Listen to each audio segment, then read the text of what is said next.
pris l'exemple de trois opposants. J'ai commencé par Martin Fayoulou. Je dis, mais il n'a jamais reconnu les résultats des dernières élections. Comment est-ce qu'il acceptera ma main tendue? Moïse Katumbi était prêt à faire la même chose. Il avait même fait la même chose, mais grâce évidemment à la pression des siens, il a accepté qu'il rentre dans les institutions, mais lui reste borderline. Joseph Kabila, n'en parlons pas. Lui, il a carrément boycotté les élections et prépare une insurrection parce que l'AFC, c'est lui. Je sais qui est derrière. C'est pas ma tête qu'il cherche, il cherche la tête du chef de l'État. Et qu'il sache que je ne vais pas reculer d'un seul pas. Mima Mode. Bienvenue à Mima Mode. Mima Mode est le spécialiste de la chaussure italienne de luxe et du costume haute couture. Depuis plus de 20 ans, nous habillons nos clients avec les meilleures tenues pour de grandes occasions, telles que des soirées ou des mariages, mais nous les aidons aussi à sublimer leur style personnel.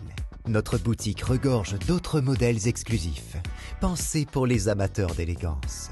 Venez nombreux, profitez de notre expertise au 12 rue Parisis-Sadreux en France. Et rendez-vous sur notre site www.mimamode.com. Avec Mima Mode, l'élégance au masculin.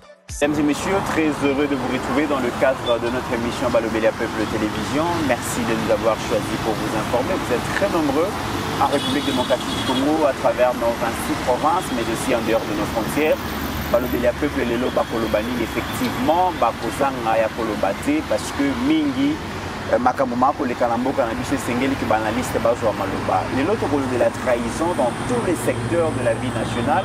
Donc, en armée, dans une politique, pour gérer Boka, vraiment les trahison dans toutes ses facettes. Mais déjà qu'il y a armée, ils ont makasi parce que les officiers militaires, bazo kanga manandenga wasakanate, bazo auditionné bango mais makambo mazo bimana munoko na bango. On se pose des questions. Le tout puissant, l'intouchable général Franck Toumba.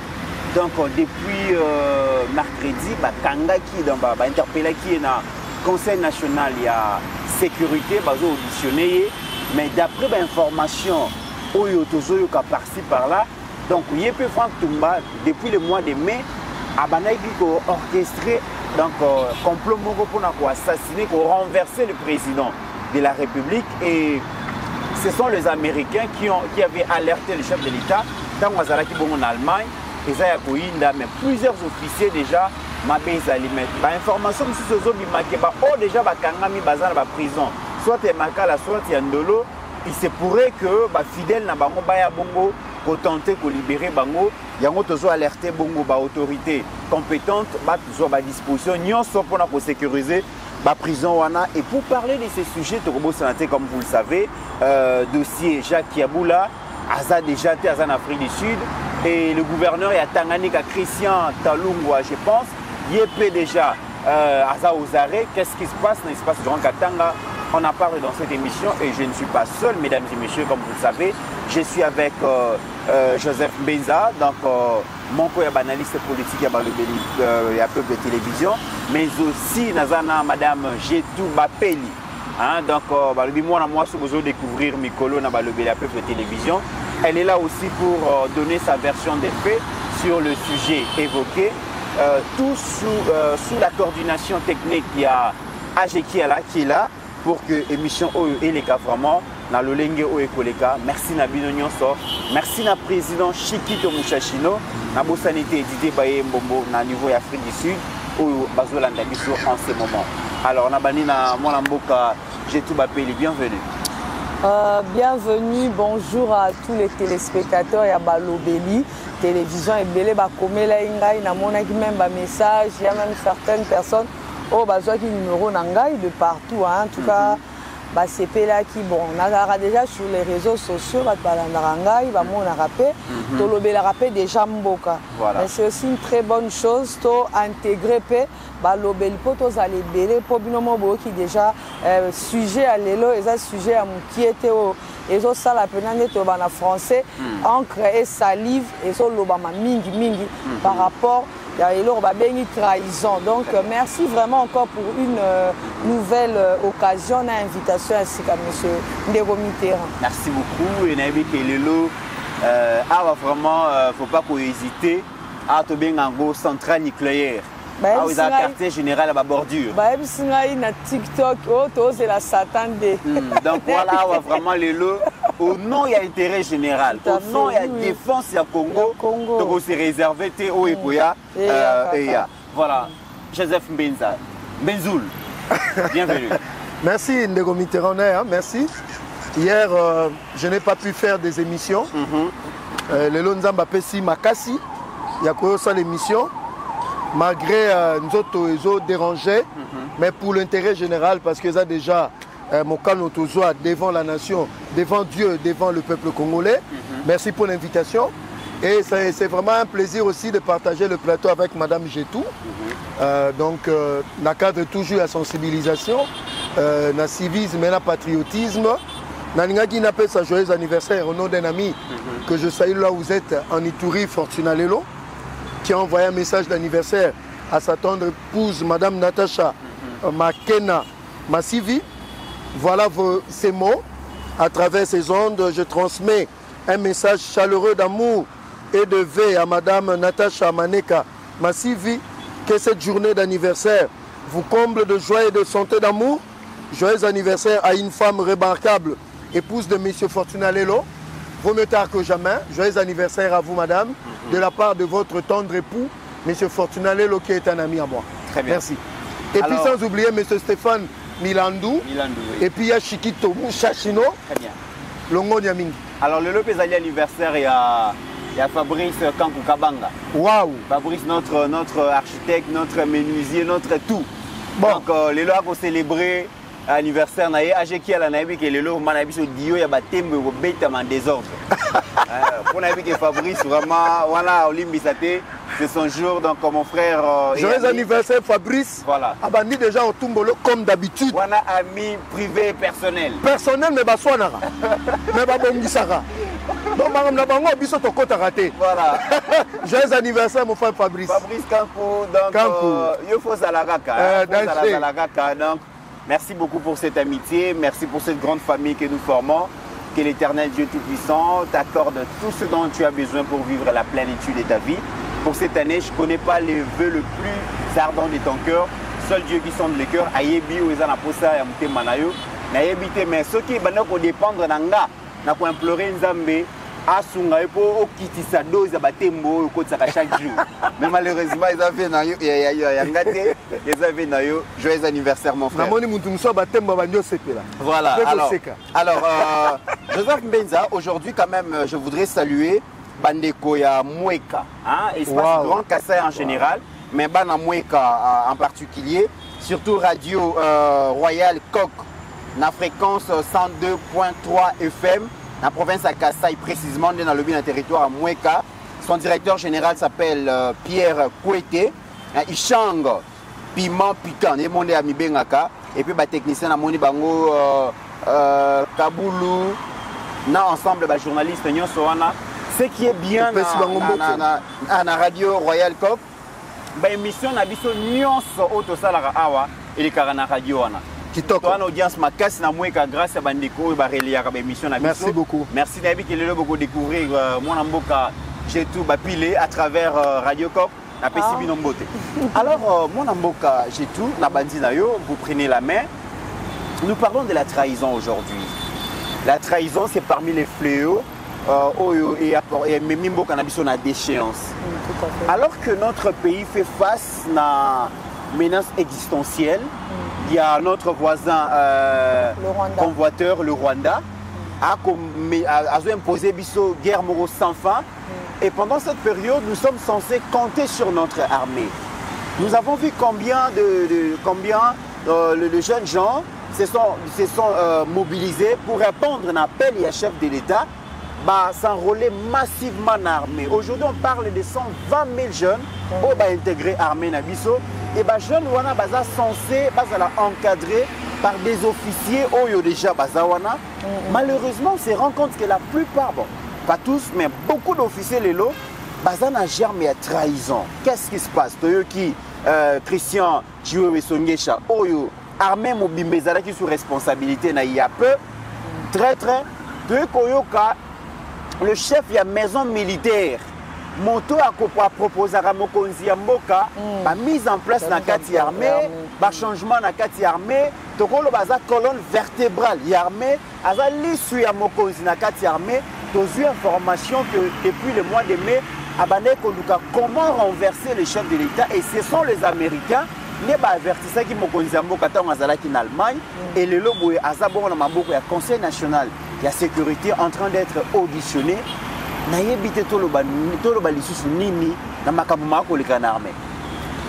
Bon, en tout cas, merci pour la question parce que Boebi, il y a une trahison sur la Bible. Jésus a trahi. Jésus a dit Pierre, si Jésus a dit na Golgotha. Mais tu as na Golgotha, jour en tout le monde a Jean. 11 nyonso.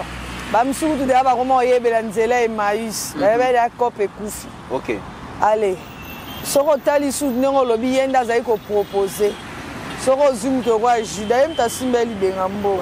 Aye mo pe kam ta kendo tera Yesu. C'est pour te dire d'abord avant na décortiquer. So tali na domaine biblique, yeba mutu nyonso za trahisseur. Allier fouille à trahison.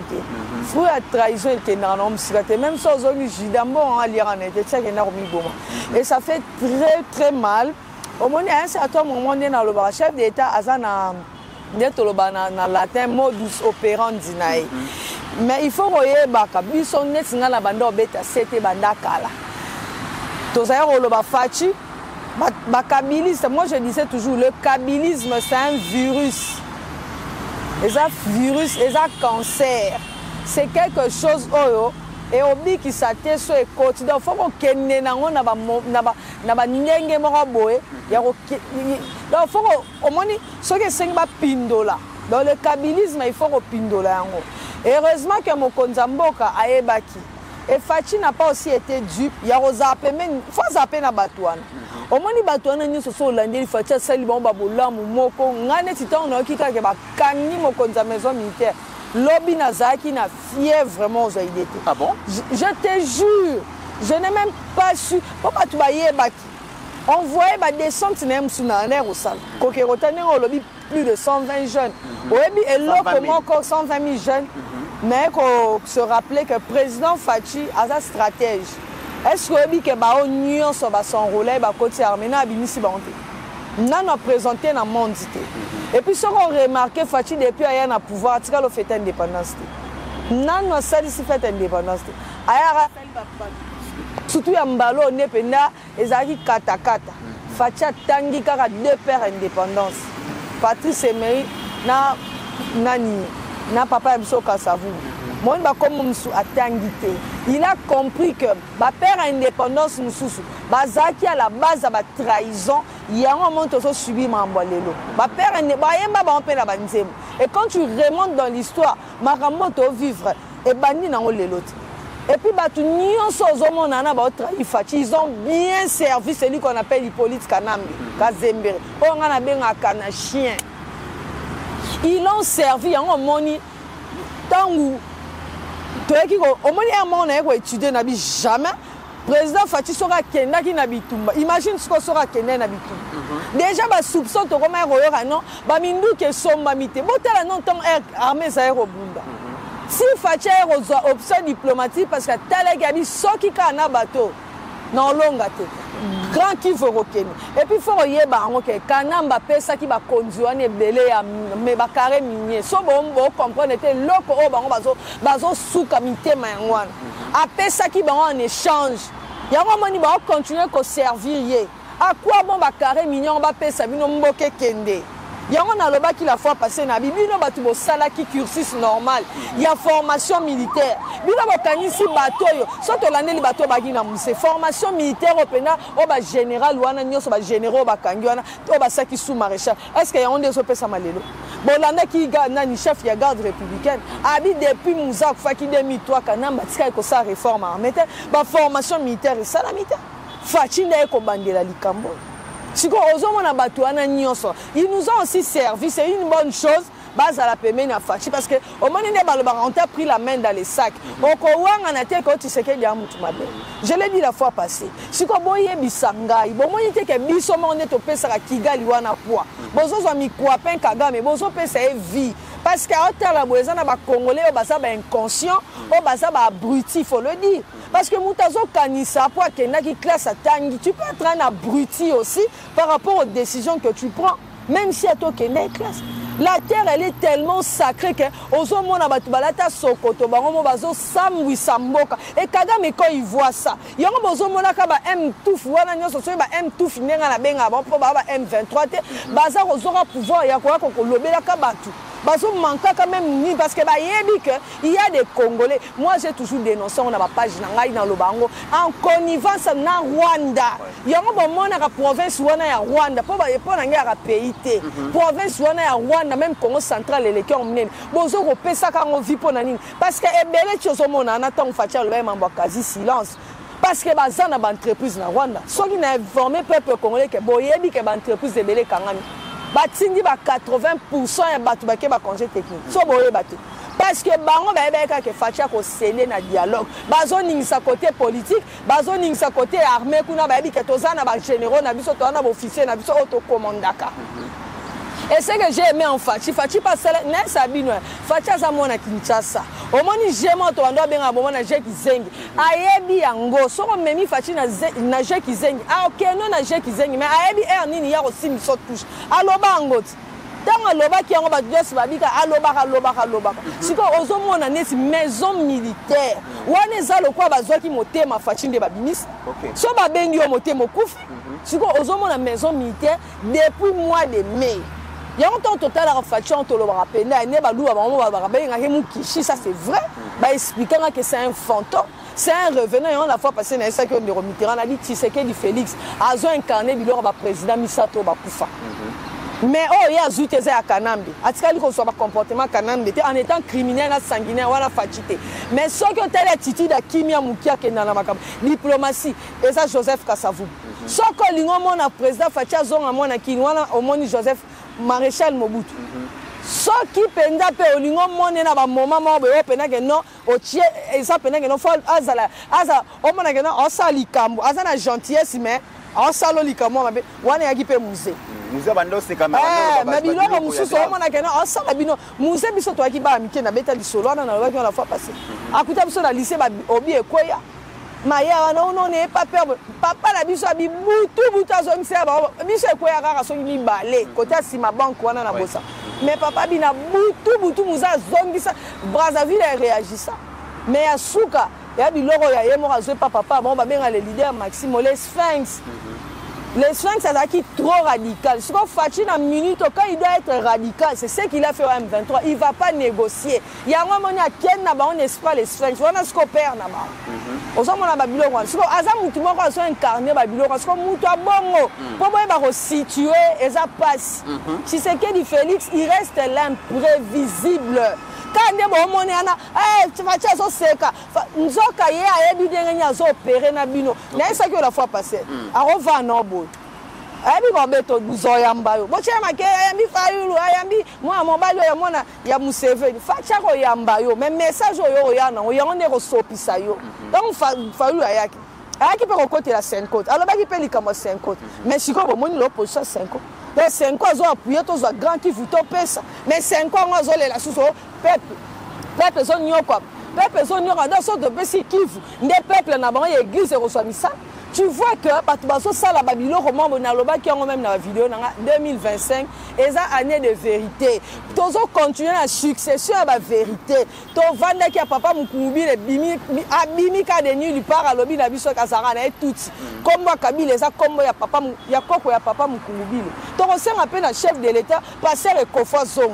Azong c'est la ngano na ngai kofo po yepe jour ango ezala ka ba les 16 ango ba boma ka muzango apesa ka bango message to zala ba sepe la raté ya zala raté mais moi si ne Olive zalaki ba Jeannette bazaki après message wana ekofaki mamboka ti lelo ekofo pas kenda ndenge passer mukungubila zongi passer ekofo pas zonga toyeba pe vérité ozomona ya bazozonga tozoyeba ba vérité ozomona tika ba vérité ngo sosa canaliser okomona tango ekofo roya bokomona ba traître mususu o bazana kanambe peut-être na niveau équateur bakobima yo monte to mukungubila ye omoni siko babiloko ndenge comme kobima ozomona mutu o Fachi apesaki nyonso ça a toujours été ainsi. Mais est-ce que l'autre aussi a peu président Fachi faut moi esprit wana ya papa etienne la takayo au moni babiloko wana penate ya maréchal parce que moi je l'ai dit la fois passée j'ai demandé à mon père est-ce que na mboko ba tout zaïroise papa so be où tu vois si au moni mutu ko maréchal so la musa ta minita to tunie question na on répond biso ta kobeta biso kani so azana na maboko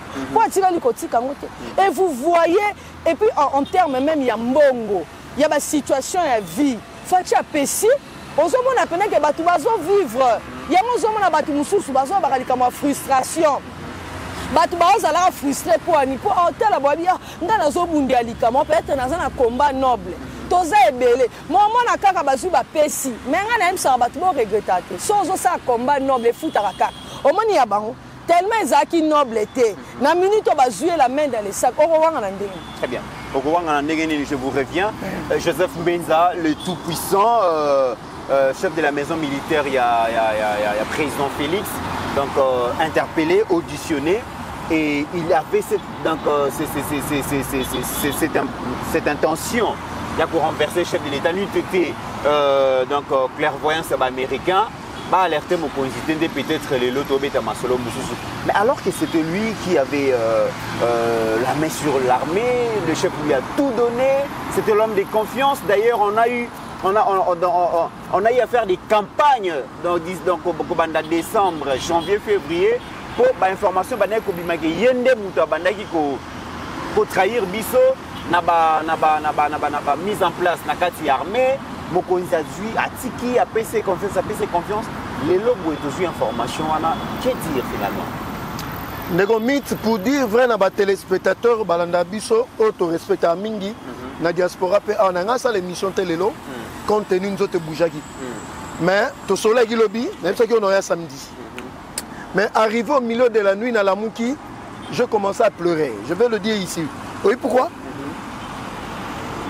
j'ai pensé aux jeunes gens qui ont été au Bakotaki na armée oui au Lelo Bakoufi à cause de tous ces aventuriers avec 4 étoiles 3 étoiles est-ce que Batoubazo pesait gravité à la situation? Les jeunes gens ont été sacrifiés tout à fait sur l'hôtel des leurs intérêts. N'a pas journal lelo depuis na la Mukaki nazoni ngana ki mango mezozonga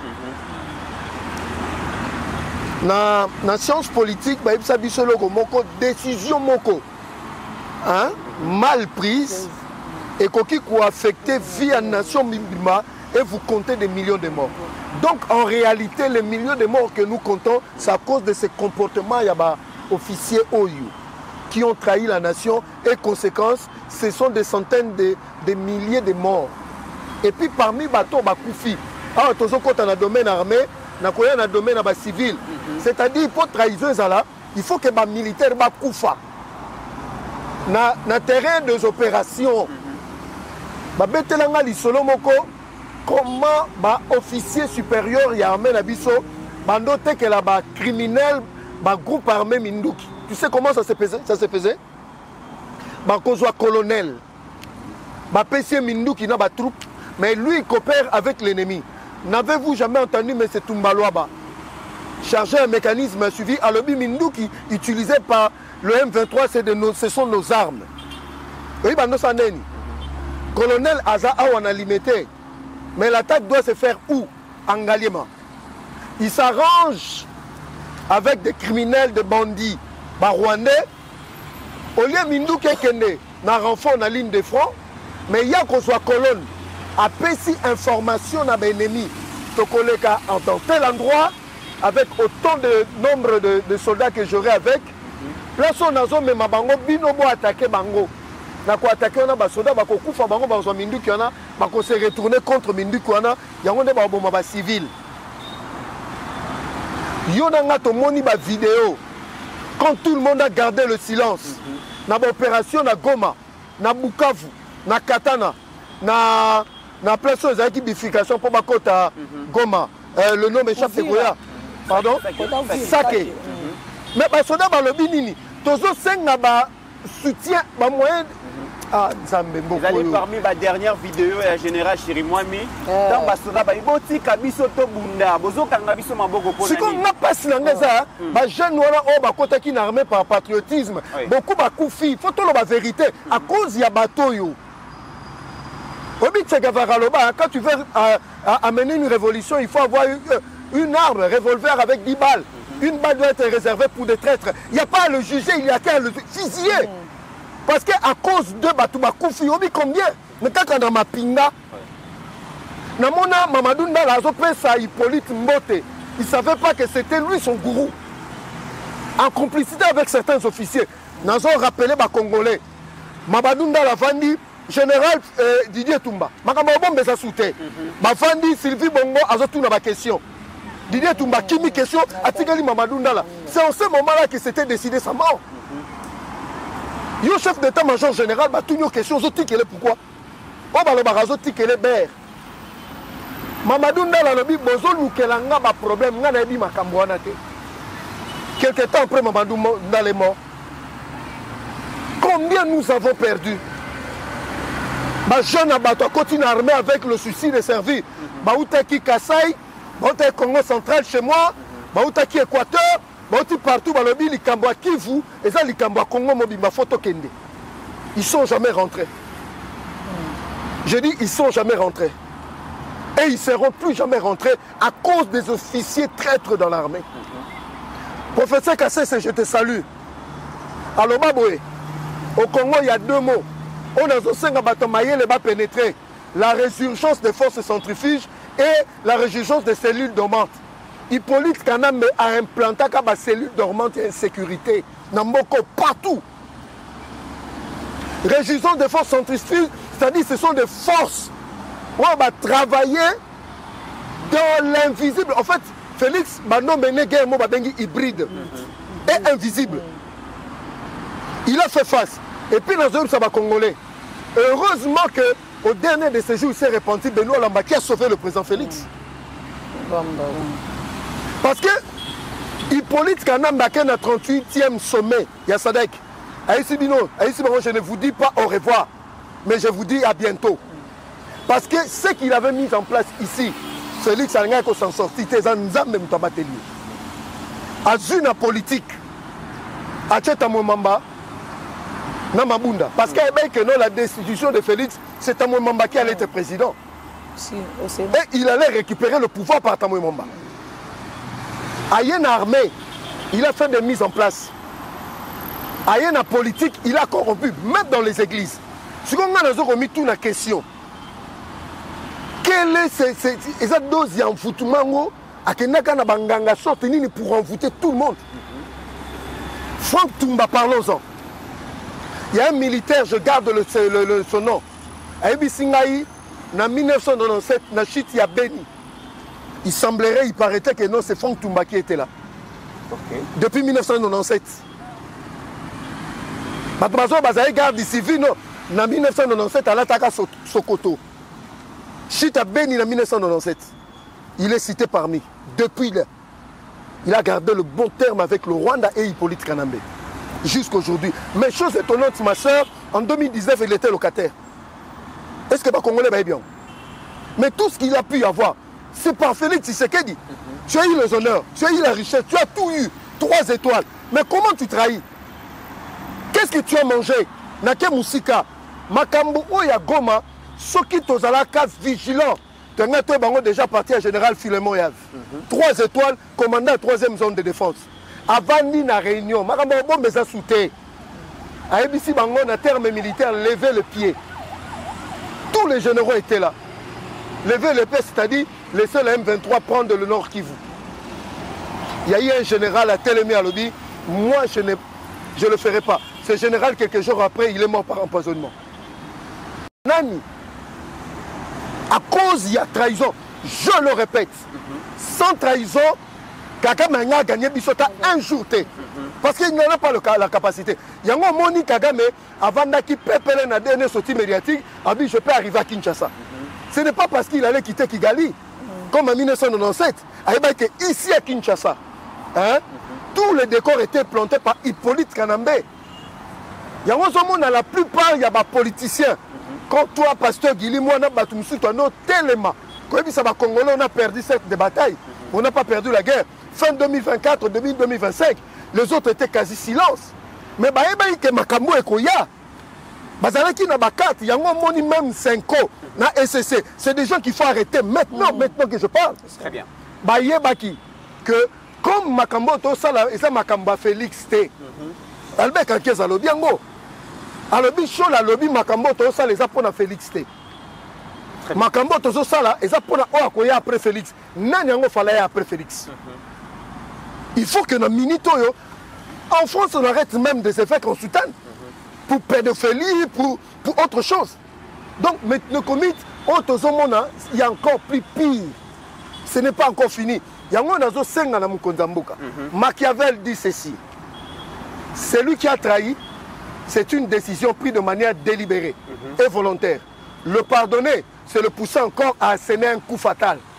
Ce qui au Kolimbi Sakabatoana, c'est toi que nous allons enterrer. Très bien. Si tu attendais un comité, parce que c'est grave. Si tu veux que nous, Congolais, tous les lots qui nous commencent à éliminer tes ennemis. Et ça, les sous-moutins, même la Bible, David a dit à Salomon, tant qu'on compte dans mon conzi, un tel faux boma, un tel faux boma, un tel faux boma. Dans la minute, il faut que les traîtres, Babanda Kozala, pendu à public et fusillé en public. Très bien. Alors moi, en Mboka, j'ai tout, la trahison au sein de l'armée. Mais cette trahison intervient non pas dans un cadre où Congolais entre Bango, Bakoé, la Kibokonzi, mais la trahison intervient dans un moment, dans un contexte où notre pays est agressé par notre voisin. Ça veut dire qu'il y a des Congolais qui acceptent de trahir leur terre, trahir leurs frères et sœurs, en faveur il y a Moupaya. Qu'est-ce qu'ils gagnent?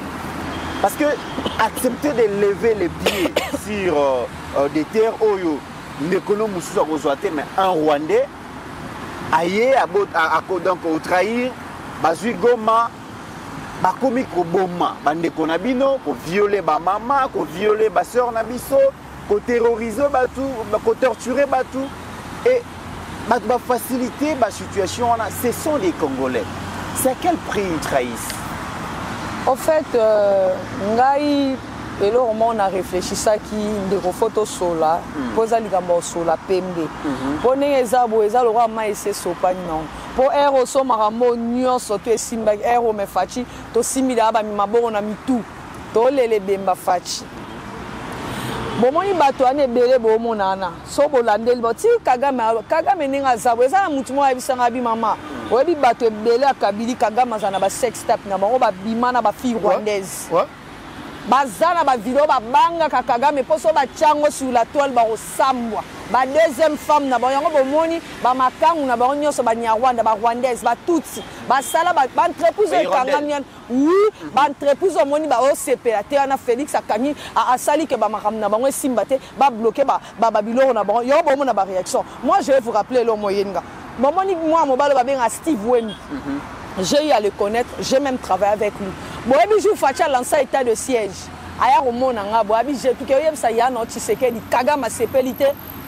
État de siège. J'avais un confrère là, gréviste.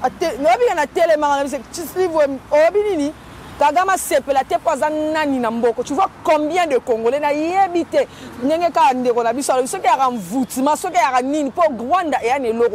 Le roi Fachi a dérwandalisé Mboka. Pour te recevoir Rwanda, le roi province doit annexer na RDC pour te recongoliser.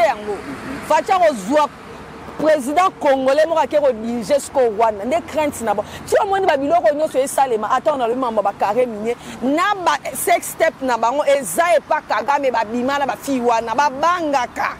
Donc on a peine que non babilo ko na so ba chango na ndenge ba total ba babilo ka porno le ne bango ba sala. Yango mona ba koka ko solate et Hippolyte kanamba détena ba biloko na faiblesse na ba mingeza yango. Bon ka vidéo mo muza lobaka mamuka ba trahison ba tambwe mwamba. Po muza déjà ba tambwe mwamba na bana déjà kotanga bango na ba maboko. Abana déjà ko belela bango ba traître. Alors, bozo tika basi na mino na Kinshasa pour aller suivre les dames à Kigali. Je crois que cette vidéo on a compte na TikTok. Son on a retinde là. Muza bana il a redénoncé. Ne ba kota na cop wana. Loko ape biso ba ndeko na biso. Bozo tika ka ya bino basi po bokendaka kuna. Oh ezaki piège à Kagame. Nanya nga rolinga so ba sala chantage que ya soko meki to publier. En bangati. Surtout ya bango. Bon yo kasi na minute onenge zana bango basa suna likambo sa. Oh ne bazana lokwa baza o ba dictation Kagame abibo sala boy. Si bozo mona mikwapen Kagame abata maki apo Félix Tshisekedi a depuis maki. Mais soko mona ki a rebondir mukia sa sorti médiatique pour ba assura qui est. Pour ba assura que babila la po ni me fachi pe le roi ebi ke asala makam na azana bino me ti o vandi wana wa pembe na yo mo zo e ba te ke fachi pa infiltra yo mo zo e ba pe ke fachi pa zo contrôler mais yo zo kansoza la vie a Tshisekedi ozo mona prétention bat bana bazo bossa na ba jeune ba kufi bozo bossa na ba wazalendo o ba kufi na ese wana ba bwaka minduki ngala zana ba batina ngala ba voice ba généraux ne baza ba l'homme à battre na chez publication na Facebook na bi fachi ye ko la ko beta masasi ba tchelio mutu bo panzi bongo o tani bango bo yo mon ka ko bomi bango obi au nom de tous les peuples congolais ba kufa il y a 30 ans bino na zone liquider bino et puis bi bembe na bino soto na sis ko abattre bino na ke ko pesa ba hippopotame to bangando ba na fe ba lia bino mabela ba koko ko yamba bino te po boza ba très bino moko yamba na mabela lumumba te moko yamba na mabela simongi bo kende na libumu ngando bo vanda bo kende na libumu hippopotame bo vandi bino moko zwa kata hommage moko te. Moi j'ai vu des gens na ba vidéo na tane ba bo mabat j'ai dit ba connait nganga o baza bato pe no kutani na ba même moi na ye il faut to enseigner ba na biso parce que na Kigali ba ça j'étais ba la kisaka ba ngopena ke qui voit les abisso biso pe photo ça na biso ke ndenge bozala wana bango baza bato sesa ba jeter muza yaki na bango na benga ni bango na bomisa muse ndenge ni papa biso alobia bato basala ke mobuto akima et ka aba et puis lo musule na bakisa ba ne on a biso parti swahiliphone bino bato bomemeli biso merde o ba rwandais ba kozala na Sankou bakoza na Équateur bakoza na Bandundu bakoza na Congo Central okoyoka bango basala babiloko basala te babina lingala kebeleke et pas na bino nde basala et surtout nos frères du Qatar boyaki botomboka ngai na mboka la 2021 je me suis même fait voler l'argent à l'aéroport et là on liboso na komi loi no ngo yango na cuivre na kobato bo tchella kabiso makele katanga ni yetu bo tonga te lelo Tshisekedi mutazo sela bino ba infrastructure bamusu ba ko tuno e ba ko Tshisekedi atongi na kasa ite ngabi loko abwa rape maele te ta ona rolo ba ke bo tika ko mela po so ko zo mela o ko zo atako réfléchir te kene ininu wana yo kasi bango mabakatange batanga oh kutaka mutauti bandunda yo tanga mutauti kasa yo tanga mutauti Congo Central yo bango baka na tante masanga na masaka voilà pourquoi professeur Mukena loba ba teka ba identité ba pesa kana mbe pona kaze ya masaka kaze ya tembo musée moko pe na nenga ko mela ezaki bila gite musée pa yi momelia peut-être pene ba boma kana nem supezaki auti ko mende ba betake masasa ozomo siko ba biloko na nyonso mboke se souffrir côté swahiliphone bozo favoriser ennemi pourquoi biso to tinem no boke ba na ba honte biso to tinem boke robota na ba honte ba mariage ba hybride ba zalaka sous d'autres cieux c'est partout mais bino ba to favoriser so tali mboka ezalaka fragiliser côté est ezala député moto minna ko ara président aka ko dénoncer biloko sous ma tête à pogno abi soki bo retirer bango nyonso zomona na basana ba troupe d'armée ba troupe ba force d'armée là ba négatif ba konza yo zomona mutuna si ba ka milice tel o mona chef ya institution ana milice nena est pourquoi ba na ba carré minier ba créer ba biloko wana ezana député mon papa so musenge bonane a dénoncer eloko wana abi comment est-ce que bolinga ko le makam na bino te ou est-ce ko ya na réforme ndengeni so bino bolingo lobate ba conférence en manile oyebi bakata batu nyonso baza swahiliphone te ba participer ba loba makam nini kuna na conférence ba amanyo po amani la XP ya kate pona nini amani 1 amani 2 toyeba te résolution nini bozwa lelo Félix Tshisekedi azobunda est-ce que tanga lobi abundela ba congolais ayebisi bino kazobundela ba swahili il parle du nord Kivu du sud Kivu baza ba congolais il ne parle pas d'une langue lelo bino bozo comprendre te bino bozo zia fati soki fati yango pe ayaki n'esprit bino boyaki mare botonga na bino pete mbongo nyosa Congo botongi Kigali botongi Rwanda botongi mboko ni et pas papa Museveni bosi botongi tonguna kana bana ba université na Tanzanie mais awa soko tuni mutu na botongi ekoni batongi lote hôpital hôpital à 51 quand mort batonga batipé bazaka kokufa indi azo robeta ministre en fonction mbata bozomona yango na banisi kabanye numbi wana il faut appeler ça Tshisekedi merci place à ça parce que tant Tshisekedi a comme na pouvoir à soulever dossier wana mais ya zaina kanambe pourquoi kanamba côté la qui était ba india na ba chinois bazay ko beta bato biso bazo ko refouler ba congolais na ba Brazzaville est-ce que loko le kana na 2013 na Brazzaville est-ce que papa wana ya Brazzaville o chomba ko kosa na liboma pe na sa eso eloko na sous Félix ako sala ngo bango moku ba koma ko banga bo simba ba zairwa te pona ni ba yebi ke basana molobeli na bango siko bango ba ko sepela ba tebele so mona na loba ki on na ba page na nga na bien guerre oyo ezo profiter na bango yango ba ke ko ba na ba kiga na ba campagne etali bisote bisoto tina no ba ke robala te o eza mabela Lumumba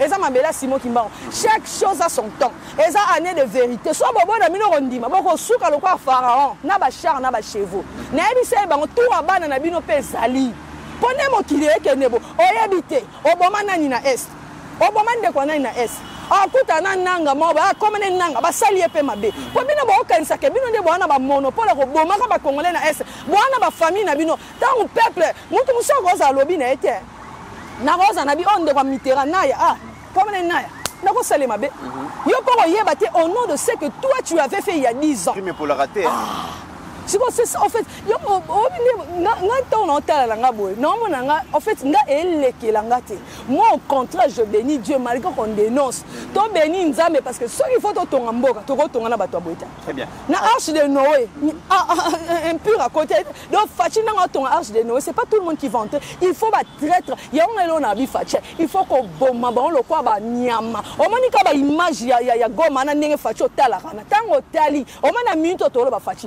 yekola ne babeta masasi bakangeli opena mutu na singa boy na mnzete obeti yepe fo panze pena bongo comme ça balandani ba mona nengo oboma o sili si papa na fleuve o di pes bangando na minene kuna bena kingaka tsango kayana ozuka batongo ba ke bangando na bango makingaka elie bango bakoza honneur jamais na mabela Lumumba ni ya Simon Kimbangu ni ya Kipavita. À la différence aujourd'hui Franck Toumba n'est pas katangé. Et depuis mercredi, on n'a pas entendu ces discours, ma réaction des généraux katangés, des généraux. Naniva cassette qui est là comme côté hein. Kasi on est émission trahison au terrain côté swahiliphone. Na loba qu'on émission non mon na lobi na bi ne comité. Ah ba zwa ki Roger Lumbala, ba memi e kuna ba boto la union sur la partie na ba radier on soit disant ka kenda ki pa ba M23. Yo moné ka ça été le maki. Non on a ko fo ba kangia. Yo moni pes Grand Équateur et télé mais biso ba c'est botika. Kaka bango pourquoi parce qu'ils sont tellement infiltrés. Ba profiter ba pa nyawanda pe bazara ba meli masanga. Ko ça j'étais mais si pas ba rwandais na différence ba katangé bango ba kenda classe. Ba katangé batanga ebelete. Yango moni ba leader na ba nyonso ba si na misu na ba kabo. Katumba mo ke ba créer scénario à lokuta. Yo so mona crash ka mutu mo kwa kufina ebisa ka bango lamka. Botika masanga ba créer crash un mois après problème crânien ma tête Silia ya tout na médecin problème crânien na un mois mtako comme premier ministre. Antoine Gonda yo wana mbamo ba promettre oh si chambo papa tambola kana promettre loko mbamo vice gouverneur akomi gouverneur lelo M23 siko bango na katanga na tonga ba vanda ba ko se révolter te ba ko se révolter te tout ça là bango décès ou quoi ba zo professeur Samba Kaput un professeur que je connaissais na ba ki mais moi si talande ba leka papa ba Attends Mamadou en fait le problème c'était quoi ministre Nabiso Muindo Nzangi alors ba ka elo moko tant ba quoi ici ba imita kana ba nana dénoncer avant que mon candidat ba M23 et ça commandant suprême ya force armée commandant suprême des armées chef de l'état bon mané ba toka ba meme a ça qui sous sorti par le bangi tant na dénoncer kana ndimaka ngana ebisa ba bon moni ba M23 na ezaka copie ya kana mbina Kagame soko timbeli keza bango ba lekio yongo ba uma ba kufa yongo bomona ba général ba buza made ba kufa na vérité ba ka ko découvrir que ça copie na ye azaka mukem ke soka kosio ba intégrer brassage ba sali brassage mixage ça ba se retirer ou ba za ko se retirer na Kampala na sortie médiatique moko Kagame saki aloben bozo accuser nga ka M23 ba uti pas mais bazo uta pe na Uganda. Et puis moi j'ai mis un reportage ba salaka na 2016 er kana ba boya ko kende bino ba tuboya ka koloba ka alternance de ma fianton ça l'alternance. Sur l'alternance, il fallait organiser l'élection en 2016. À Glissa qu'il avait besoin du pouvoir. Il y a un bon moni à Linga qui a un député. Mais sur l'élection Félix, tu as fait c'est que Daoudi peut en caca. Oui, à l'Assemblée nationale parlementaire. Ok, tu as Sénat. Ah, tchétché, bah, pion n'est pas yé, bah, qui a Kozonga. Bah, non, il y a un disait, maman, ah, Kozonga, Kabila. Bon, il y a bah, bina, coutu, bah, c'est on a clip et kenda. Bah, Congo là, bon, des fois, tu sais qu'on gagne, bon, on dit, mais ça, c'est ta. Oh, bon, mi, bon, au moins, on a mis ton ingénieur, on a les trahisons, Fachi. Kani, ça, bah, millions de morts, bah, Koufa. Oh, Kani, bah, traître, on n'a pas besoin, il y a un monde à Bango. To, yo, kaka, ke, bah, ngando, kingaka, so, yé, moi, boko, la, kuna, lié, Bango. To, zupe, kanambe, jou, to, rezoye, ne, maman, on va tout ça, sardine, on est tout ça, sardine, peut, on l'a sardine à Bolo, on est ton makila. To, pesi, ngando, ne, moi, mounene, on a un boko. Lié, kuna. Mesdames et messieurs, ça révolte. Donc, tension est en Aslan de Teawa. Joseph Mbenza, trahison, Ezo Salema, dans un moment où le Rwanda a agressé Bisso, les généraux, les officiers, c'est certains officiers, il y a armée qui ont trahi Mboka Bango pour la cause de Rwanda. C'est à quel prix finalement? Non, le problème, Maman Lobby, Madame Jetou, Nazo Songelango. Ma pesa Bisso information sur vérité exacte. Président Moko Afrique centrale, il faut décorer na Rwanda, mais avec une façon à joyer pour ça effet cause ya Rwanda. Oui, parce que ça ni. Bengue na réception, ba décorer na médaille d'honneur. De ça na partout. Mais na réception wana, ba planter là ba hirondelle ya ba forme moko obino mo boyebi. Moi na décrire exactement. Ba ki baguna ye. Ba inviter pe baguna ye. Siko ba sali en sorte que ba le kaka liboso na ye. Via moni, tant que via ba memi hôtel, ba memi les gars ba hirondelle wana. Via quoi? Via zonga na pays ne boye, le même jour na soir batin de lebo ba vidéo, via zandenge ba créer na dans na. On se comprend. C'est comme mutandeng wana. Jamais au grand jamais à quoi le ba contre le Rwanda. Yango moni makamunyo sa Rwanda, atikala jamais ko loba, asa pembe na bino nyoso boyebi. Nani na ngina loba. OK. Bon, on peut se dire, viens comme un type de mener à Tegana Mabélé. À Tegana Mabélé. Mais Joseph Mbenza, au début, vous avez le peuple. Ah, il y a un bon marathé. À Tegana Mabélé, 20 000 hectares. Tout ça, la immunité. Les Congolais peuvent récupérer. Moi, je suis venu le Banini, je rends avec le Rwanda, je récupère mes terres. Ok. Parce que si on est belé dans Moko, je crois même peu que tu soutiens. Parce que tu as vidéo là-bas. Mais balali na ba palette na Rwanda. Na Rwanda kuna soko ke ba opeso mbongo ba opeso kolia ba opeso na mwasi ata mi balé na mbetu. Mais bango ba ozoka ba vidéo. Même dans les Nations Unies, madame, je vous donne une information, ba hirondelle ya ba Rwandais, même dans l'administration à Calamérique, ba zana ba vidéo, ya ba haut représentant belé, ya ba système des Nations Unies, moi ba côté la biche zata. Parce que l'arme fatale, il y a renseignement, il y a criminel Kagame, mais c'était les femmes. Même à l'époque de Mobutu, nous avons même la bissoire, Basi Bazalana, c'est Bissengimana. Et ça continue, même jusqu'aujourd'hui. On se comprend. Il y a des gens ils sont pris. Et puis, nous avons personne formation. Hippolyte, quand on a des vidéos, il y a des politiciens, et puis, il y a des Bassi. Moi, je ne sais pas. C'est-à-dire quoi? Naï Nazolo Baboué. Naïbi son mission. Intensité en trahison, eux sont en Congo et ça maintenant en Moukilité. Nekomit. Tobanda Olala. Tozola Mouka. Tozola Marambezo de Kata. En réalité, Tozola déjà battu en Koufa. Je suis d'accord avec Madame Jetou. Ce qui m'a béni qui Félix Yonanga Tongo Soukabi. Parce qu'ils nous ont prédit. Bazanaki Namas. Bazanaki le 30 juin. Mais parce que la marche allait être longue. Mais que le coup allait se perpétrer ici sur place. Il y a un politicien moussoussou. Na union sacrée qui cop.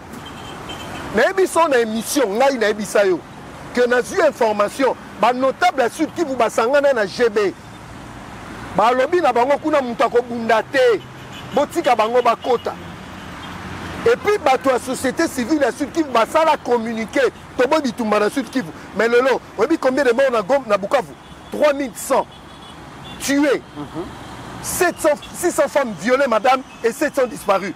mais boyebi sanga bato ba résister te bino pe bato ngo ya ah boniko basali ngo na Nord Kivu na Sud Kivu société civile à Kuna en réalité ce sont des corrompus balucha ba filimbi c'est de Kagame avec Georges Soros Namo Ibrahim Bando financé des fameuses Gloria Senga de corrompus. On se comprend. Parce que Ngongwe Koki peut dénoncer tous les traîtres du pays. Nabandeli, Sud Kivu, Nord Kivu, Nazotanga ba tribu au Tilelo, Batikala Kondimate, dictat ba Rwandais, Yango Moni ouvrir Ekoité, Ozi Babembe, Ozi Bafuliro. Oui, Bafuliro. On se comprend. Batikala jamais Kondima dictat. Yango Zomona, partout ils ont fait des bêtises, mais arrivé au Vire à Bakotate, ce n'était pas l'armée, c'était des Wazalendo. L'armée a pris les choses après ton battu le nouveau gouverneur militaire. On se comprend. Baïbi Sarabino que Wazalendo, Moko Félix a massacré Bango na Bukavu, na Goma. C'était na Goma. On se comprend. Il y a un général même oiseau croupi en prison pour Nango. Mais en réalité, ce n'était pas des Wazalendo. L'armée rwandaise était de l'autre côté, mais va créer un faux Wazalendo pour perpétrer des ordres pour l'armée rwandaise et Kota. Nani a conseillé qu'un président de la République la Constant Ndima dans Nord Kivu. Nani. Nani n'a une question. Nani a côté Saga Diaboba la Jean-Pierre Bemba, ministre de la Défense Namboko. Nani. Ne commit. Constant Ndima dans Nord Kivu. Bêtise Salama Boïta. Oui, Nani. Effacez les tableaux. Lui, ne blaguez pas. C'est après Constant Ndima qu'on a perdu le Nord Kivu, une partie. Parce que tant qu'on a perdu le Nord Kivu, Bazoune, c'est là en Kota, Sud Kivu. Est-ce qu'on y a notablement quoi Sud Kivu, appelant le peuple à résister face à l'ennemi? Le chantier de l'armée va maintenant au niveau des civils, maintenant. Awa Makambu, Nabisi président, je vous regarde mon président. On a pris le risque pour le Congo et pour vous. Il faut y Kabiso. Boma et l'Oraliboso et Boma Igno sacré. Oh. Ah, Boma Igno sacré. À quoi te sert cette Igno sacré?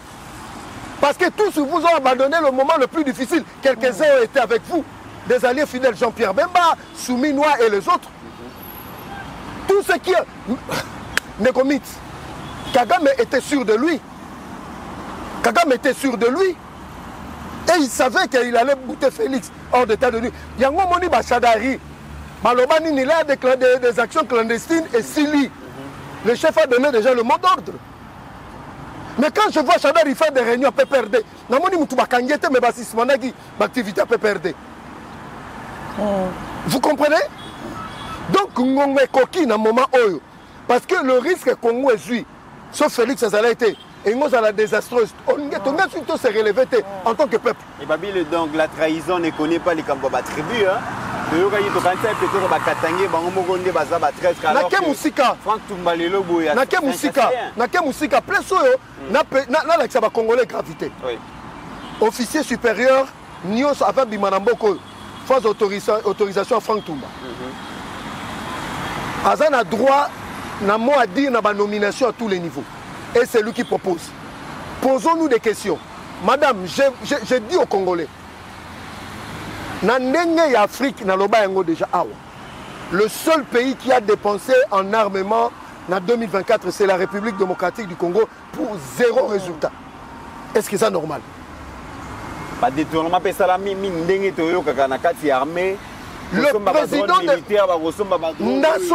Le président Azolo Banaba généraux à lobby. Je suis le seul président qui a investi en termes d'argent armé. Mais résultat, il n'y a pas de résultat. Président lobby n'a pas sénateur, n'a pas député. À lobby, nos vaillants soldats ont été abandonnés seuls sur le théâtre des opérations, sans ration, sans munitions, sans rempart, sans rien. Combien va Koufi? À cause il y a bédi, tout le monde va généraux. bango nyonso bakimi na hôtel Serena. Donc certains généraux vont préférer batonga. Et puis Serena wana ezaya kanambe, il faut que tu aies le drapeau rwandais. Je crois que j'ai une vidéo na opesa yo. Bato nyonso basala na Serena talaka bilongi na bon. Et puis so landé bien kanambe a tellement investi na Goma. Parce que cop na bango ezaya que yango momini 8 ans na nyonso ti boye ça no pia mo 8 ans. Il a tellement investi, il y a une cathédrale wana basala.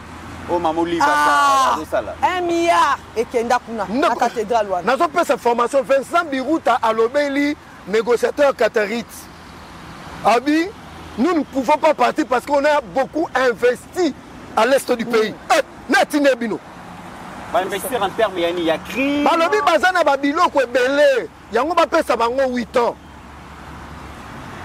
Donc en d'autres termes Kanambe atini bango ba ebisa que a géré notre place là parce qu'il a beaucoup investi là-bas. Non, bien qu'à investir dans ma belle. Non, pour investir. Madame Nazo Kende Moussika. Celui qui construit chez autrui, construit pour autrui. Nazo Kende Moussika. Pour la biso, bâtir investissement. Tous on a eu ça. On va bengi Gassabo. Gassabo ezali raffinerie rwandaise ou exploitera et raffinerie. Mais combo ya origine à Gassabo, c'est la partie du Kivu. Pour eux, ça leur appartient. On se comprend. Yango moni ba évêque na bango ba sango contrairement à biso mbongo ba lobi kelo cette partie à Rutshuru Masisi ni ngango c'est pour le Rwandais. Mais le nôtre ici, Moussanika Kofinga Félix, un cardinal de la honte. Au moment où les clergés rwandais baza conscient, il y a expansion, il y a royaume na bango na mboka na biso. On se comprend les mythes. Donc tu commis un moment heureusement madame. Dans cette armée, il y a des officiers fidèles. Oui. Capitaine Mougo Lobi, il a gardé l'anonymat ABC. Alors, mon frère, l'armée d'aujourd'hui n'est plus l'armée avant Komekouya. Aujourd'hui, nous avons appris de nos horaires. Les choses ne se passeront plus comme ça. C'est fini. Très bien. Alors, moi, et puis ici, pour moi, l'occasion de féliciter le Conseil national de la sécurité. Très bien. De féliciter la NER, de féliciter la Démiable. Il y a une nouvelle dynamique. Il y a renseignement l'élo. Déjà, je ne sais pas si je suis alors, moi, je suis ceux qui sont dans le secteur armé, est-ce qu'on a dans le secteur politique? Trahison, ils ont aux soldats ou trahir. Les politiciens peuvent trahir le peuple congolais, peuvent trahir le Mokonzi Mboka. Est-ce que vous partagez la vie? Bon, na statistique, en fait, moi, analyse na sali, na roye sa président Fachi, bato batika le Lyon premièrement loyal, et ça ba congolais. Ba congolais na. Peuple congolais na. Bato non ba non loyal na yo, ba peuple non congolais. Et c'est une bonne chose que on se focalisera plus pour le peuple congolais. Ba politique union somo na ba classe politique. Il y a un temps où Fachi le baki, je vais déboulonner. Ndeko. Quand on a Google, on a déboulonné là-dessus. Il n'a même pas dit que je vais ouvrir, je vais tirer, mais je vais déboulonner. C'est-à-dire les années là, on a linga yango. Au moins, on a sali Lazare. Oh, je vais délier les. Et là, on va fungola, j'ouvre. Et là, on va pousser. Mais là, on va déboulonner. Ça te demande des muscles. Et aussi, une force physique, il y a un zoto. Il y a besoin de force, il y a déboulonner. Si on a bon, bien que ma conseil de sécurité, si on a la thème de Kouébéran, si on a bateau un peu fidèle à Fati, il faut créer les barons qui ont été et Béran sera vivre grâce à Dieu. Nous avons une santé. Bon, il y a une santé, il y a une santé. Ceux qui ont tel de Colombie, il y a gouverneur Ndima. Bon, tel cas, ceux qui Jean-Pierre Bemba na ministère, bon, pesa nga député, bon, banani bino ba militaire. Bon, pesa nga diplôme na bino ba sai cursus amé. Bon, c'est pas qui m'a quitté. Mingi bazonga Rwanda. Ceux qui ont tel kaka, mutu aza pembe na Fachi. Ba bani ko bundise makasi yeba ka ke ba ngune si ba koti. Yango no moni ezaki ozoko poneti tong tozaki na gouverneur Ndima babiloko ezaki ata tirimwani ezaki te. Ils ont compris. Bachembe mulunge ba disra ba bemba on bobaka tuta ba na maboka ka ye politique na be sanguinaire o asoboma ba congolais depuis ayati lelo akenda prison te matina bemba disa na loba ngo la fois passé non Nabi pourquoi Roubert Azali rebelle à Kinete? A se débarrasser na 4 vice-présidents, c'est-à-dire 3 wanami balé à Koufi, ben babi que misu makaso na bomi ero, soulèvement au sein pour pas kino bazali nga ben na ero. Biso to ça na autant à classe. Tigana zo Roubert Azali ministre de décentralisation pendant autant d'années pour à répertorier, place ba minéreza. Son hôtel ba domaine à Kanam mais place à Tongi. Trahisaka alia na fouille à trahison, tenait ça rameno Judas a kena commis boma. C'est ça les résultats de la trahison. Il y a un monde même dans la politique. Bazala qui wana. Ce qu'on a dans la présidence. Batuna bango bazali. Dans la vie le kabylisme c'est un virus. Azana batuna dans l'administration. Oh comment na batwa kanam be bazana dans l'administration nyonso. Ayeba ki kotika ba pionner dans l'entreprise à l'état. Bon qu'on changer DG mais bon comprendre le système d'administration. Et ça ko tambola tie parce que bazali ko zo ba injonction. OK. Ce qui est landais, au moins ça fait simma administration. Bougez batou. Dans l'administration, place au bâtiment. Dans l'entreprise à l'État, même le ministère, ces gens sont là. Le ministre, alors que l'administration des places. Oui. Attends, maman, passeport. Attends, maman, passeport. Au moins, ils ont freiné pour nous. Moi, j'ai dit ça dans ma vidéo. J'ai dit, maman Thérèse Kaïkwamba. Au moins, ils ont une douceur, ils ont l'Elisa Kagame. Si l'administration a fait affaires étrangères, même les ambassadeurs, Fatih a bougé, les ambassadeurs, ils ne foutent rien. Ils sont avec la Kabylie. Moi, je vous informe, j'ai une information claire que AFC, va implanter en France. Sans papier, nous serons libération colonie. À Sala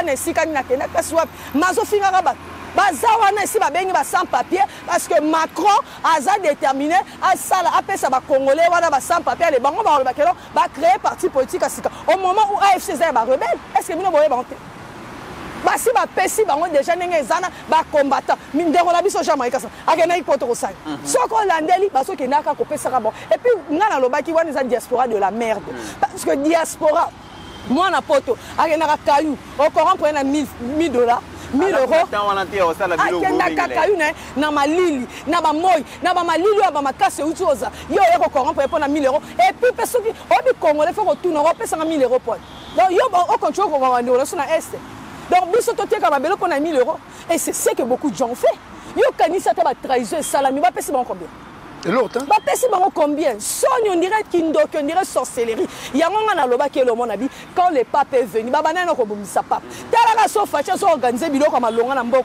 Kaka ba politicien wana ba pesa ka mbongo, ba créer ba mouvement insécurité. To zaki a to préparer mamba francophonie, mamba ya ba joie francophonie. O monaki, ba insécurité. Quand le kaka bango ba politique ozo mona o, ba zo financer pour ba pesa image ma be facha loba qui en na campagne mi balé.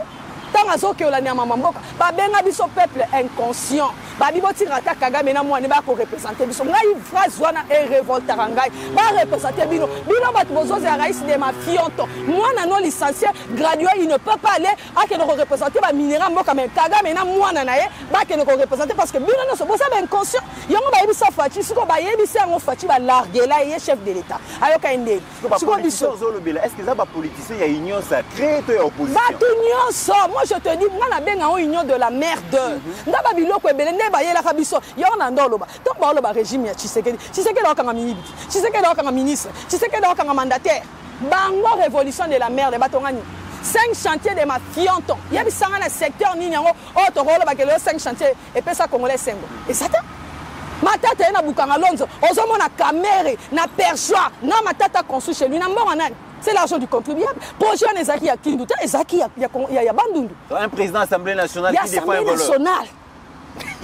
On les représentants du peuple qui défend la personne qui a volé le peuple. Et ça, honorablement, ceux qui collaborent, Aïe, façon à prononcer, et comme un challenge na TikTok. Moi, j'ai dit dans un pays où le problème est belé, tu vois un président de l'Assemblée nationale prendre le plaisir. Et bien, député, Bazo Seka. Il y a vous distraire. Non, Bazo Seka, l'instant est grave, mais représenter un peuple, ça va faire Sénat l'Assemblée nationale, toi, on a besoin. Tu m'as envoyé Sili, dissoudre yango. Panza biloko wana eza budget ya pamba. Zwambo ya mboka président, pesa fonctionnaire. Pesa ba militaire, changer ma situation à vie parce que militaire ninga zana. Bon mon était tombe sur $500. Motivation. Moral au zénith. Mais yebi sanga. Il fallait qu'à Fatia télé, il y a Assemblée nationale, il y a des députés.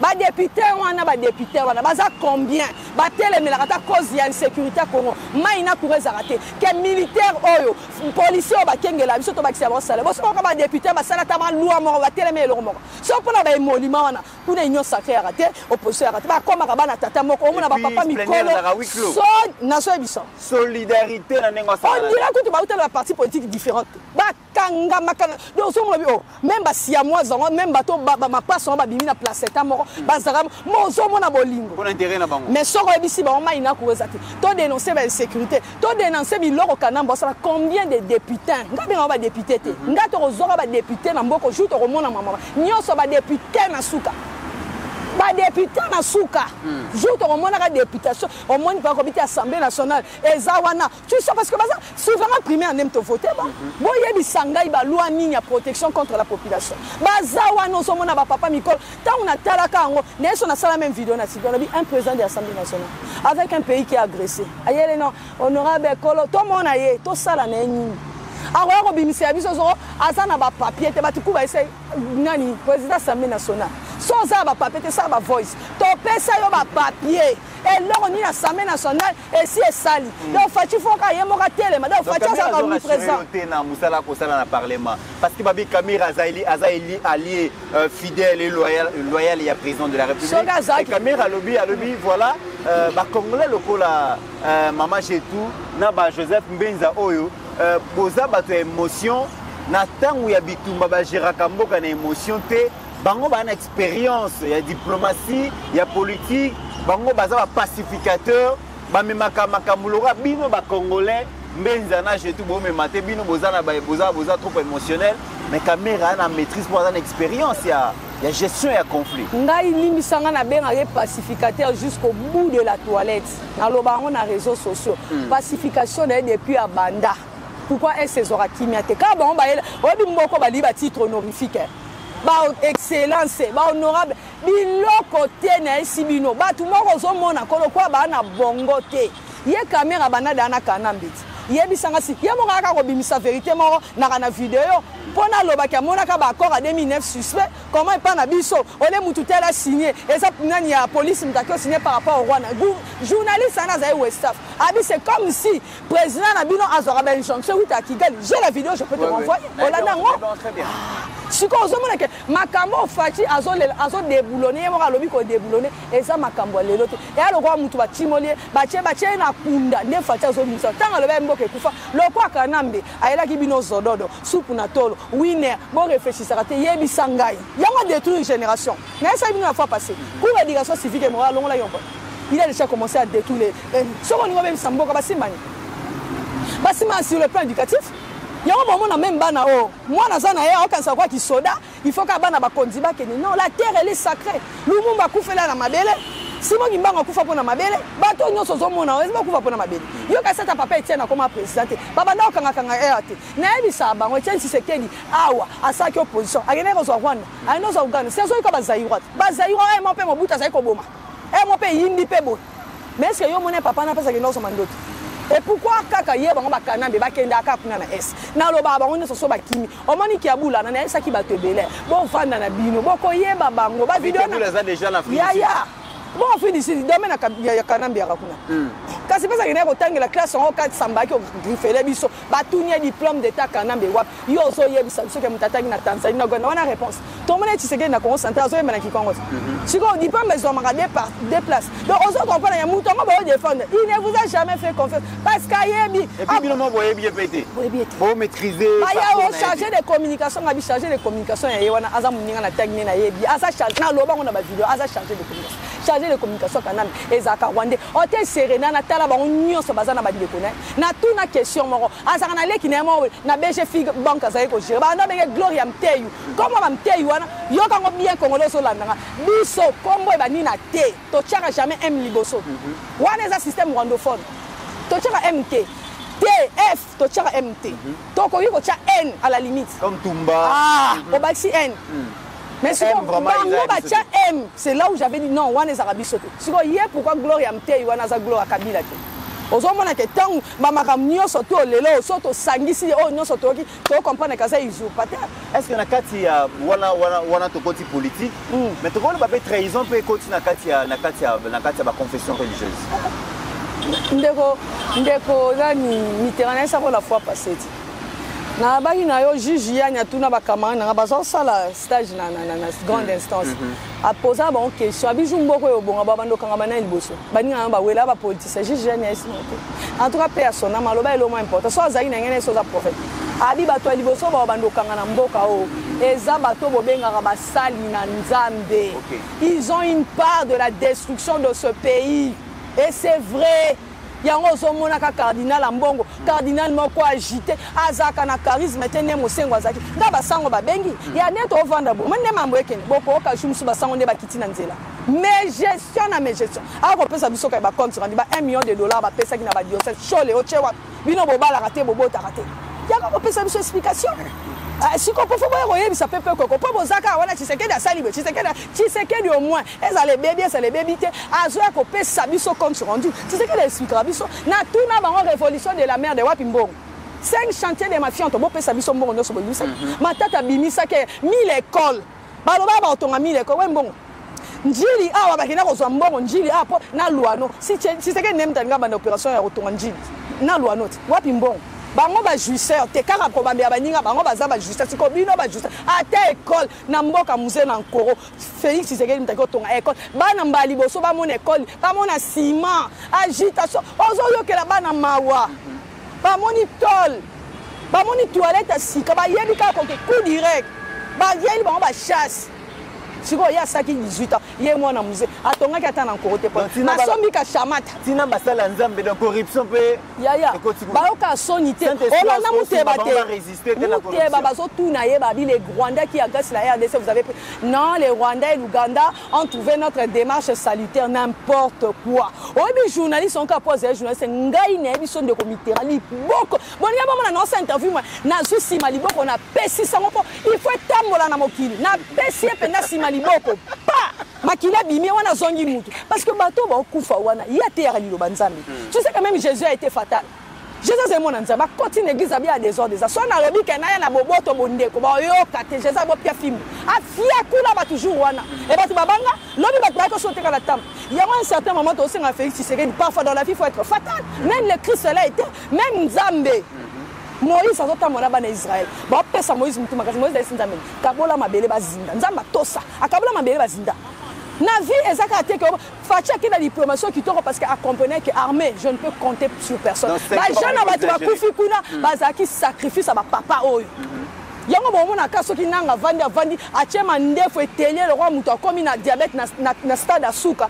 azoloba ka moni dali bumo se bimpo makila ba congolais se vandi bangwana ba comme le roi bano ba bela ka beribe azoloba pote ba souffle asuka ba tikeno ozomona muto kwa jongo ozomona ba diongo wana baza ba papa ba bana ba vanda ka te pana bango na bandako ko kene pa baninga alia kindoki na bomwana mais atangi akoli ba réclamation kindoki alia na sanku kuna soki na oyoko soki na manga ngo ya bango kuna nde yango somona ba perturbation nyos d'ailleurs ce monde bateau ba kufi na lokwa banzinzi ça leur dit rien yo mona mani ona ba kufa ba sa ku ba politique te ba kufa ba paisible citoyen ba vacana ba occupation na ba ozomona lo kwango j'ai tout qu'est-ce qui se passe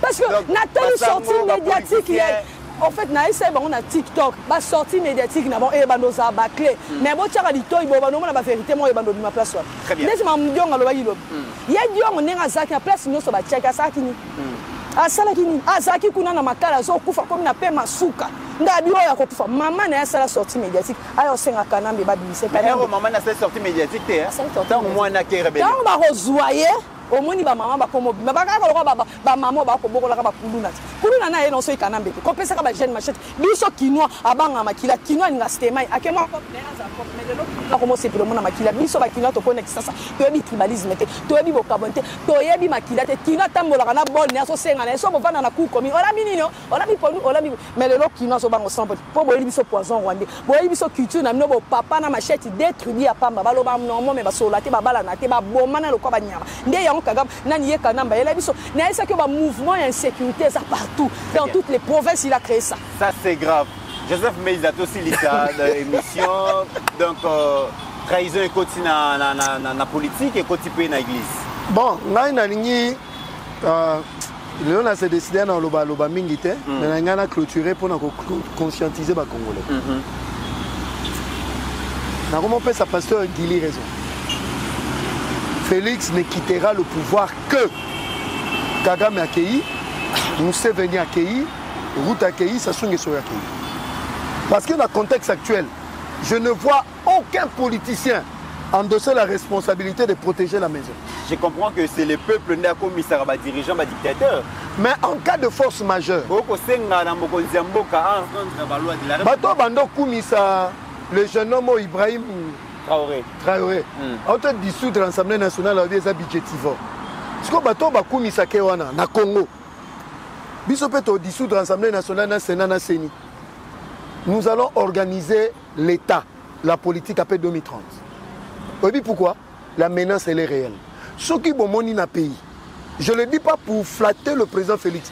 Ceux qui ont money dans un pays, un général 4 étoiles qui trahit, les généraux 3 étoiles qui trahissent, c'est que ce pays est dans la merde. Ce pays est en danger. Parce que vous avez dialogue, pacte social pour les démons. Il doit organiser les élections. Il faut être malade pour penser ça. Parce que si ces gens-là venaient,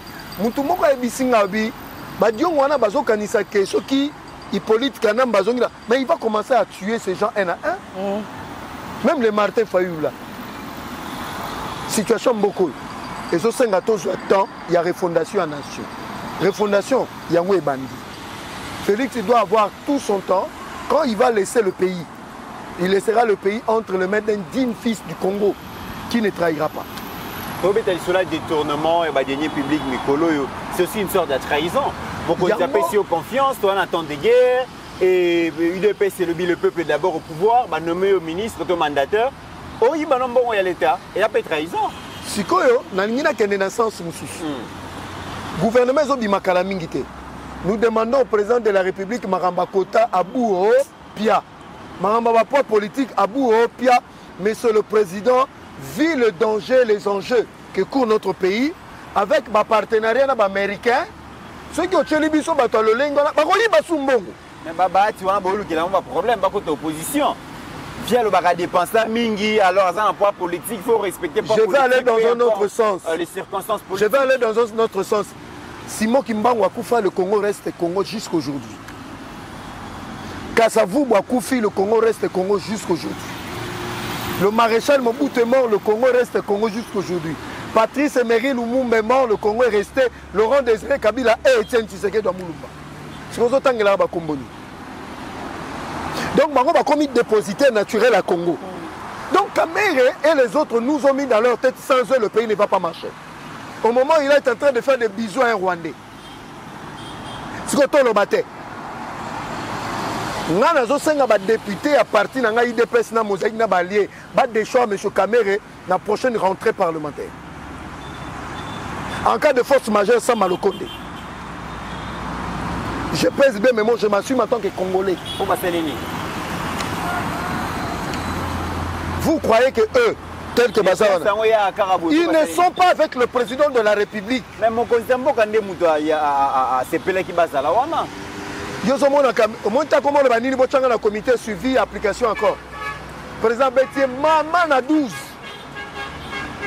Il force les choses. Neuromite. Mboko eza nzambe. Mboko eza nzambe. Mais tout ça, le président Félix, le moment est arrivé. Il y a là à moi esprit à Mouzé, il y a Etienne. En cas de force majeure, toi, on a comment ça passer Guili raison va comprendre qui était. Bantu photo bachola na mai. Libanga makiti, natangi kombote. Bon bastani nzambe, bon peut trahison côté kuna. Na ifsa que on a mboko bato sérieux baza sous-souté, na ba pasteur na bato soutan. Bato sérieux peut-être à cause de l'église on a ngabe banate. Parce que soumettre à la tentation, la corruption. Mais Hippolyte, chaque le 29 décembre, même ceux qui font du bruit ici,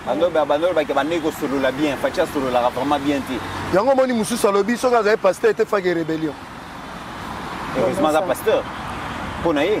Mais déjà qui est rébellion pour la biso tobi gaza membre M23. Et puis l'intention déjà, tu as poussé l'intention. Comment tant que la pasteur ni. Surtout basango kutu kulongola na yo. Basango malonga bazali ebelé mais baloba na bango te ba na bango calme tempo. Ba sa musana bango ba berger. Mais ba on ne ba faut trop, c'est eux qui sont des problématiques. Le Congo a besoin, il y a renouveau. Le président Félix a ce travail-là. Ce que le président Félix peut faire, peut donner aux Congolais, quand il va partir du pouvoir, hein, qu'il nous amène les caméras, les bâtis, les tout là, à Kenaban. Mesdames et messieurs, c'est par ici que nous mettons fin à cette émission. Merci à Jetou Bapile, merci à Benzoul, Joseph Benza. Papa moi télémélé nga makasi zabi ko benga mbezulté bayo kan salu baza Uganda c'est Benza ya Congo Central Benzoul et que Uganda donc j'espère que papa na yoki nga place Zali à Oseka. Merci, c'était chaud aujourd'hui et comprenez que la chaleur était à la hauteur, il y a colère, il y a Congolais face, il y a médiocrité, il y a certains d'entre nous Congolais na makamma ko les Kalamboka, comprenez ça comme ça. Merci à Jetou Bapile, merci à Joseph Benza et merci à AG qui est là pour la réalisation de cette émission. Et n'oublions jamais qu'au-delà de nos divergences d'opinion, la République démocratique du Congo reste et restera toujours plus grande que la somme de nos ambitions individuelles. En attendant, mesdames et messieurs, portez-vous bien car chaque jour est une vie.